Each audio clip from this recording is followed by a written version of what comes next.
ko yung...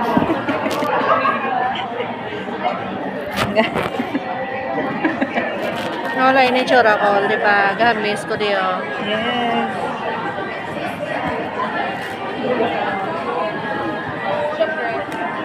Yan, gentle lang. Ano?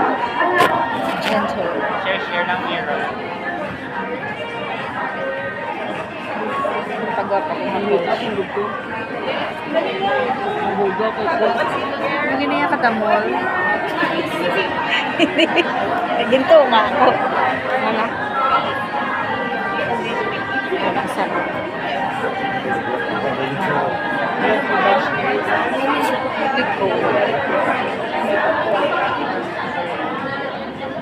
Yan. Actually, you can try it on sa mga makukulit na mascara, kahit sa matte lipstick. Pwede nyo rin gamitin. Makikita nyo kung gaano siya ka-effective na mabilis matanggal yung mga makukulit na mga makeup or dirt sa ating mukha.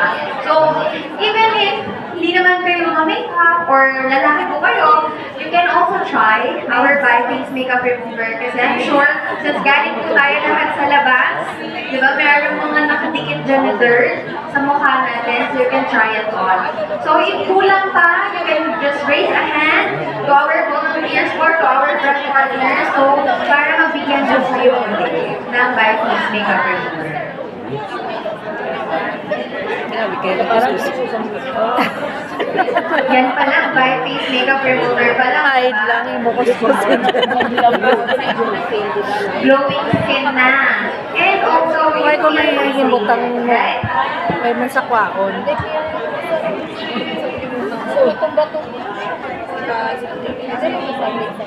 Okay. So, while Cellulite wiping, cleanser.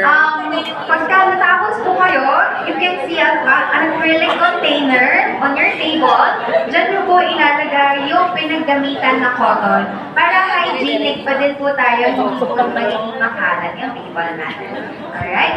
So, for our next product, under cleanse pa din po ito. So, after we remove the makeup or mga dirt sa mukha natin, we have our two cleansers po, no? So, you can choose either calming cleanser is recommended for people na sensitive yung skin. Also, if you have a dry skin, ako, I recommend na you use this, yung calming cleanser. So, make sure po, for people na may sensitive ang skin, mabilis mag-react, mabilis mamula, or mamate yung mukha nila, ito po yung gagamitin, yung calming cleanser, kulay green siya. It has a sweet almond oil na pagka ginamit